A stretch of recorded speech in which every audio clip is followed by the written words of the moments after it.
Welcome to the channel, guys. I'm starting a new series on my weekly fragrance rotation. This series was of course popularized by none other than Big Beard Business, but other YouTubers have started doing it and I've decided it's a fun topic and I'm going to do it as well.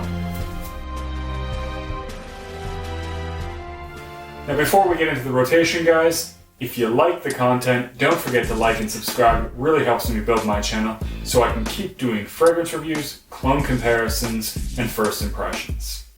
I'm starting my rotation on Wednesday just because I think it works well with when I typically drop other videos. So I'm going to be starting on Wednesdays, and what I wore on Wednesday was Acqua di Gio Absolute Instinct by Giorgio Armani. Now I did a first impression on this one and I do actually enjoy it quite a bit. It has that similar Absolute DNA for the first 10 or 15 minutes with a really sort of fruity vibe, but there's a really strong presence of both wood and seaweed. To me, this really makes a much stronger image of the ocean because it has a really sort of seaweed vibe going on with that Acqua di Gio DNA, and then of course you get the really rich sort of ebony woods in there too, and I think it is really good and it does work really well together. And it is, at least in my opinion, one of the better flankers. This is definitely up there with Profumo in my opinion, and I do actually enjoy it quite a bit. On Thursday I wore Darley. This is one of the lesser talked about fragrances from Parfums de Marly, and I might actually do a full review on this one.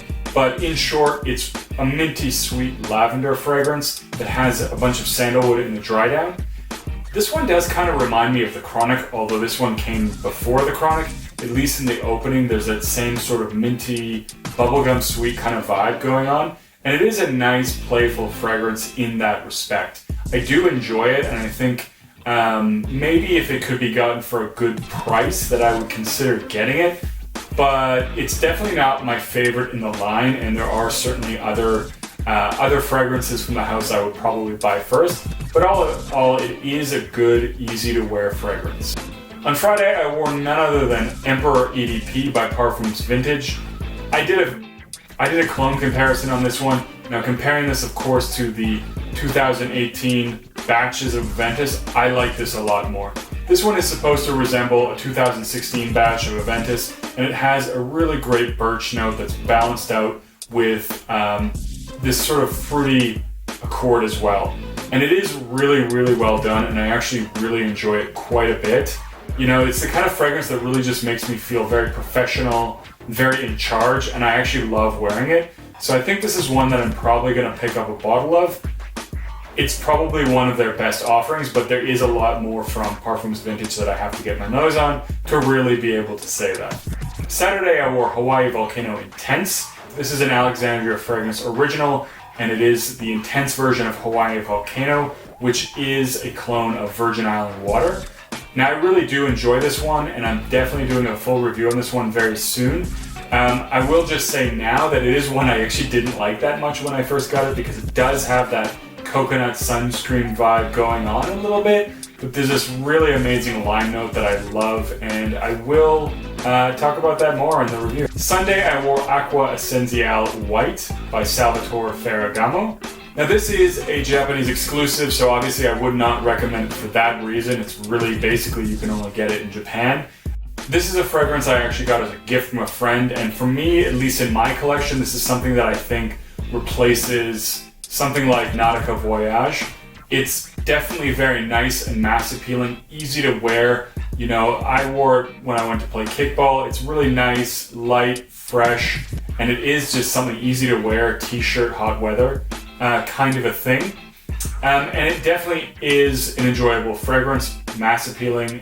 And so for me, I guess it's a little bit more modern than Voyage, and it has a similar kind of place in a collection. So I do enjoy it for that purpose. On Monday, I wore Bleu de Chanel Parfum by Chanel. This is one of the first fragrances I actually ever fell in love with. In fact, I think it's the first fragrance I really fell in love with. So for me, it's always going to have a sort of special place in my heart. I really do enjoy this one a lot. I find it to be much more round and have a little bit more depth than the other Bleu de Chanels, although I do also really like the EDT. And so I appreciate this one a lot, and I actually Really fell in love with this one the first time I smelled it. Very much enjoyed it, and it's always going to have a special place for me for that reason, and I do revisit it from time to time, and I do enjoy it a lot whenever I do. And on Tuesday, I wore Office for Men by Fragrance One.